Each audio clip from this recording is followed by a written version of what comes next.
శ్రీమాత్రే నమ. జయ గురు దత్తాత్రేయ నమ. ఈ వీడియోలో మనం 2024వ సంవత్సరం కర్కాటక రాశి వారి మీద కుజగ్రహ ప్రభావం ఏ విధంగా ఉండబోతుంది అన్న విషయాన్ని మనం ఈ వీడియోలో తెలుసుకునే ప్రయత్నం చేద్దాం. పర్టికులర్గా ఈ 2024వ సంవత్సరంలో కుజుని యొక్క ప్రభావం అంటే కర్కాటక రాశి వారికి కుజగ్రహం యొక్క బలమే ఇంపార్టెంట్గా వారి యొక్క అభివృద్ధికి కారణం అవుతుంటుంది. రాష్ట్రాధిపతి చంద్రుడు, ఈ లగ్నానికి యోగకారకుడు కుజుడు, పంచమ దశమాధిపతి, జాతకుడు యొక్క తెలివితేటలు, సమయస్ఫూర్తి, పూర్వపుణ్యం, అతని యొక్క జ్ఞానం విజ్ఞానం అంతా కూడా పంచమ స్థానాధిపతి అంటే కుజుడి పైన ఆధారపడి ఉంటుంది. అలాగే దశమ స్థానం కర్మస్థానం, అతడు ఈ జన్మ తీసుకోవడానికి ఏంటి కారణం, ఎటువంటి రుణాన్ని అతను తీర్చుకోవాలి, అతని జీవనం గడపడానికి జీవనోపాధి కొరకు ఎటువంటి వృత్తిని నిర్వహించాలి, అలాగే అతను వృత్తిలో అభివృద్ధి చెందాలంటే ఏ నియమాలు పాటించాలి, ఇవన్నీ కూడా కుజుని యొక్క బలం మీద ఆధారపడి ఉంటుంది. కర్కాటక రాశి లేదా లగ్నం వారికి వారి జన్మ జాతకంలో కుజుడు ఎంత బలంగా ఉంటే జాతకుడు అంత విశేషమైనటువంటి అభివృద్ధి పొందడం జరుగుతుంటుంది. అదే కుజుడు బలహీనంగా ఉంటే జాతకుడు సరైనటువంటి ఉద్యోగ ఉపాధి అవకాశాలు లేకుండా, అసలు వివాహమే జరగకుండా, జరిగినా కూడా సంసార జీవితం ఏ విధం అనుకూలంగా లేకుండా, ఎందుకు పనికిరాని వాడిగా ఇతరుల మీద ఆధారపడుతూ ఏ పని చెయ్యాలన్నా ఇతరుల యొక్క సహాయం లేనిదే చేయలేకపోతుంటాడు. అందువల్ల 100% మిగతా లగ్నాల వారికన్నా మిగతా రాశుల వారికన్నా కర్కాటక రాశి వారికి కుజుని యొక్క బలం తప్పనిసరిగా ఉండాలి. అటువంటి కుజుడు మరి ఈ సంవత్సర ప్రారంభంలో డిసెంబర్ 27 నుంచి ఫిబ్రవరి 5వ తారీఖు దాకా కూడా కుజుడు 6వ స్థానంలో సంచరిస్తున్నాడు. పాపగ్రహాలకి అంటే సహజ పాపగ్రహాలకి 6వ స్థానం అన్నది చాలా అనుకూలంగా ఉంటుంది. ముఖ్యంగా ఈ సంవత్సర ప్రారంభంలో జాతకుడికి శత్రువులపై విజయం లభిస్తుంది, ఇంటర్వ్యూలో విజయం రావడం జరుగుద్ది. అలాగే బంధుమిత్రులతో వైవాహిక జీవితంలో ఉన్నటువంటి సమస్యలు పరిష్కరించబడతాయి.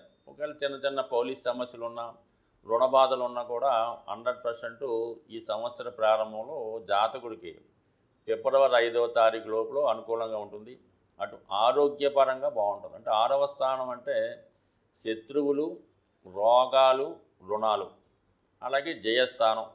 ఎన్నికల్లో పోటీలోని ఎలక్షన్లో పోటీలో నెగ్గాలన్నా, క్రీడారంగంలో విజయం సాధించాలన్నా, కనీసం మనం ఎవరితో అన్నా ఒక పందెం కాస్తుంటారు సాధారణంగా, బెట్టింగ్, అందులో విజయం పొందాలన్నా కూడా 6వ స్థానం బాగుండాలన్నమాట.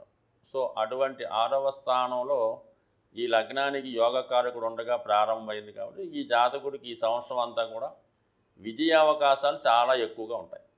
దాని తర్వాత ఫిబ్రవరి 5వ తారీఖు నుంచి మార్చి 15 వరకు కూడా సప్తమ స్థానంలో సంచరిస్తుంటాడు కుజగ్రహం.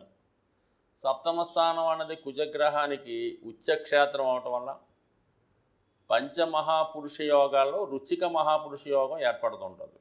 ఈ కారణం వల్ల జాతకుడికి విశేషమైనటువంటి ధైర్య సాహసాలు ఏర్పడతాయి. ఇతని యొక్క స్థిరాస్తి భూములకి సంబంధించిన వాల్యూ పెరుగుతూ ఉంటుంది. అంటే సప్తమ స్థానం అన్నది కేవలం వివాహ స్థానం, రిలేషన్సే కాకుండా వృత్తి మీద అంటే దశమ స్థానం సప్తమ స్థానం కాబట్టి కంప్లీట్గా జాతకుడి యొక్క వృత్తి వ్యవహారాలు, విదేశ వ్యవహారాలు, వృత్తిలో ఇతను ఎటువంటి వారితో డీల్ చేస్తుంటాడు, ఎటువంటి కొలీగ్స్ ఉంటారు, ఇవన్నీ కూడా సప్తమ స్థానం బట్టి ఉంటాయి. కాబట్టి 100% జాతకుడికి వృత్తిలో అభివృద్ధి, కొత్త వారితో కలిసి పనిచేయడం, సో వృత్తిలో విజయం సాధించడం జరుగుతుంది. అలాగే చతుర్థ భావం, అందుకని భూములు స్థిరాస్తులు వాల్యూ పెరుగుతాయి, వాటిని కొనే ప్రయత్నం చేస్తూ ఉంటాడు. అలాగే పుట్టింటి వారు అంటే సొంత పుట్టింటి వారి యొక్క సహకారం పెరుగుతూ ఉంటుంది. ముఖ్యంగా ఏంటంటే కుజుడు ఎప్పుడైతే సప్తమంలో ఉండి రాశిని సప్తమ దృష్టితో చూస్తాడో ఆటోమేటిక్గా జాతకుడికి ఒక విధమైన ధైర్యం, ఆరోగ్యపరంగా అనుకూలంగా ఉంటుంది. దీర్ఘకాలికంగా కొంతమంది వృద్ధులు పెద్దవాళ్ళు ఎవరన్నా ఉంటే వాళ్ళు ఏదైనా సమస్యలతో బాధపడుతుంటే ఈ సమయంలో ఏదైనా సర్జరీ లాంటివి చేసుకోవడం కానీ, వైద్య పరీక్షలు చేసుకోవడం కానీ, ఏదైనా వైద్యశాలలో చేరి ప్రకృతి పరంగా నేచురోపతి వైద్యం చేయించుకోవడం కానీ చేసుకోవడం వల్ల ఆరోగ్యం నుంచి కూడా బయటపడే అవకాశం ఉంటుంది. అలాగే సప్తమ స్థానంలో ఉన్నటువంటి కుజుడు అష్టమ దృష్టితో ధనస్థానాన్ని చూస్తాడు. ఎప్పటిదాకా ఫిబ్రవరి 5 నుంచి మార్చి 15 వరకు. అంటే అష్టమం అన్నది ఆకస్మికంగా జరిగే విషయాలు చెప్తుంటుంది. ఏదైనా మనం ఎక్స్పెక్ట్ చేయింది అనుకూలం కాకుండా ఇంకో రంగా జరుగుతుంటే అటువంటిది ధనస్థానాన్ని చూస్తుంటాడు. అంటే ఆర్థిక సంబంధించిన విషయాల్లో, కుటుంబ సంబంధించిన విషయాల్లో అనుకోని ధనలాభం కలిగే అవకాశం ఉంది. లేదంటే ఏదన్నా ఒక ఆకస్మికంగా ఒక శుభవార్త, ఏదో ఒక మంచి వార్త మీరు వినే అవకాశం ఉంది. అసలు మంచి వార్తని ఎందుకు అంటున్నామంటే మరి కుజుడి లగ్నానికి యోగకారకుడు కాబట్టి ముఖ్యంగా ఉద్యోగ సంబంధించిన విషయాల్లో కానీ, ఆర్థిక సంబంధించిన విషయాల్లో కానీ ఒక విశేషం మీకు అనుకోకుండా ఒక అభివృద్ధికరమైన వార్త తెలుస్తుంది.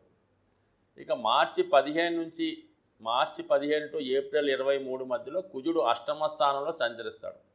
అష్టమ స్థానం ఏమవుతుందంటే దశమానికి లాభస్థానం అవుతుంది.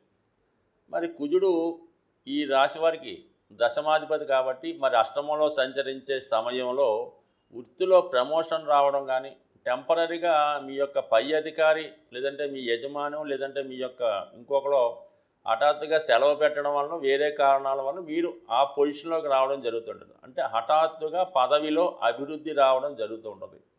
సో మరి మనం మిగతా గ్రహాల పరిస్థితి అనుకూలంగా లేకపోతే కొంతవరకు ఏదైనా వాహన ప్రమాదం కానీ, ఏదంటే వృత్తిలో బంధువులతో విరోధాలు కానీ, ఘర్షణలు కానీ జరిగే అవకాశం ఉంది. వాళ్ళు చేసే వృత్తులను బట్టి కాబట్టి ఏదైనా ప్రయాణాలు చేస్తున్నప్పుడు, సాహసమైన కార్యక్రమాల్లో పాల్గొన్నప్పుడు జాగ్రత్తగా వ్యవహరించడం మంచిది. అయితే ముఖ్యంగా ఈ మార్చి 15 నుంచి ఏప్రిల్ 23 మధ్యలో ఏమవుతుందంటే కుజుడు అష్టమ స్థానంలో సంచరిస్తూ అక్కడ ఉన్నటువంటి శని భగవానుడితో కలిసి సంచరిస్తుంటాడు.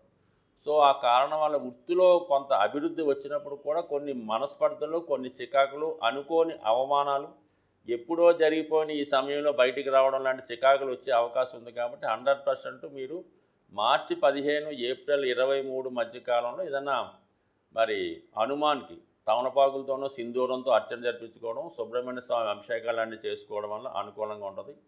మరి ముఖ్యంగా జూలై 12 టు ఆగస్టు 26 మధ్యలో కుజుడు ఈ రాశి వారికి లాభస్థానంలో ఉండడం వల్ల అటు వృత్తిలో ప్రమోషను, సంతానం యొక్క అభివృద్ధి, మీ యొక్క ఆలోచనలకు సరైనటువంటి బహుమతి పరిష్కారం రావడం, అలాగే స్పెక్యులేషను, జోదం వంటి వాటిలో అనుకోని సక్సెస్ రావడం జరుగుతుంటుంది. అలాగని వాటిని ఎంకరేజ్ చేయడం మన ఉద్దేశం కాదు. కానీ మరి ప్రేమ విషయాలు సక్సెస్ అవ్వడం, మనసులో ఉన్న కోరికలు నెరవేరడం, ఇవన్నీ కూడా జూలై 12 టు ఆగస్టు 26 మధ్యలో జాతకుడు వృత్తి సంబంధించిన విషయాల్లోనూ పర్సనల్ విషయాల్లో అభివృద్ధి చెందే అవకాశం ఉంది. బట్ ఏదైనా ఈ రాశివారు నిరంతరం పారాయణం, హనుమాన్ ఆలయ దర్శనం, వీలైతే ప్రతి మంగళవారం హనుమాన్ ఆలయ దర్శనం చేసుకొని సింధూరాన్ని, హనుమాన్ పూజించిన సింధూరాన్ని తిలకంగా ధరించడం వల్ల ఎటువంటి ఇబ్బంది నుంచి బయటపడే అవకాశం ఉంది. సాధారణంగా మనం ఈ వార ఫలాలు కానీ, దిన ఫలాలు కానీ తెలుసుకున్నప్పుడు మరి వేగంగా సంచరించే గ్రహాలైనటువంటి శుక్ర, బుధ, కుజ, రవి, చంద్రగ్రహాల్ని తీసుకోవడం జరుగుతుంటుంది. అయినప్పుడు కూడా ఈ గ్రహాలు ఒక్కొక్క రాశిలో ఒక్కొక్క నెల రోజులు సంచరిస్తుంటాయి. మరి రోజు ఫలితాలు చెప్పుకున్నప్పుడు, వార ఫలితాలు చెప్పుకున్నప్పుడు దేన్ని బేస్ చేసుకోవడం జరుగుతుందంటే చంద్ర గమనాన్ని ఆధారంగా చేసుకోవడం అన్నది ఇంపార్టెంట్గా జరుగుతుంటుంది. సో మరి ఈ మనకు ఉన్నటువంటి నక్షత్రాల్లో 27 నక్షత్రాలని 3 విభాగాలుగా నిర్ణయించడం జరిగింది. ఒక్కొక్క భాగానికి 9 నక్షత్రాలు రావడం జరుగుతుంటుంది. అంటే ఉదాహరణకి ఏదన్నా ఒక జన్మ నక్షత్రంలో జన్మించారనుకుందాం. అంటే ఉదాహరణకి అశ్విని నక్షత్రంలో జన్మించారనుకుందాం. వాళ్ళకి ఆ నక్షత్రం నుంచి లెక్కెట్టుకుంటే 2, 4, 6, 8, 9 నక్షత్రాలు అనుకూలంగా ఉంటాయి. అంటే ఆ నక్షత్రాల మీద అంటే జన్మతార ఒక విధంగా అది మిక్స్డ్గా ఉంటుంది. కానీ 2వ తార, 4వ తార, 6వ తార, 8, 9 తారల మీద ఏ గ్రహం సంచరించినా కూడా ఆ నక్షత్ర జాతకుడికి అనుకూలమైన ఫలితాలు రావడం జరుగుతుంటుంది. అంటే ఉదాహరణకి అశ్విని మఖ మూల నక్షత్ర జాతకులకి ప్రస్తుతం శని శతభిష నక్షత్రం మీదకి మారడం వల్ల ఈ నక్షత్రాల వారికి శని సాధన తార మీద ప్రయాణం చేస్తూ ఉంటాడు. అందుకని వీళ్ళు చేపట్టిన కార్యక్రమాలు విజయవంతంగా పూర్తవడం, న్యాయస్థానంలో విజయం లభించడం ఇలాంటివి లభిస్తూ ఉంటాయి. అదే భరణి పూర్వాషాఢ అలాగే పుబ్బ నక్షత్రాల వారికి 5వ తారలో శని సంచరిస్తున్నాడు శతభిష అవటం వల్ల వాళ్ళకి 100% వ్యతిరేక ఫలితాలు రావడం, చేపట్టిన కార్యక్రమాలు ఫెయిల్ అవ్వడం జరుగుతుంటుంది. ఈ విధంగా తారాబలాన్ని కూడా బేస్ చేసుకొని ఈ వార ఫలితాలు మనం ఇంకా డెప్త్గా తెలుసుకోవడం వల్ల ఇంకా సూక్ష్మమైన ఫలితాలు రావడం జరుగుతుంటుంది. సో ఏదైనా జన్మజాతకంలో మనకి పుట్టినప్పుడు ఉన్నటువంటి గ్రహస్థితి వాటి యొక్క దశల మీద మాత్రమే జీవితం ఎక్కువ 70% ఆధారపడి ఉంటుంది. దానికి సపోర్ట్ చేసే విధంగా గోచారం అనేది ఒక 30% ఉంటుంది. కాబట్టి కొంతవరకు వాళ్ళ స్థితిని బట్టి కొన్ని కరెక్ట్ అవ్వచ్చు, కొన్ని జరగకపోవచ్చు.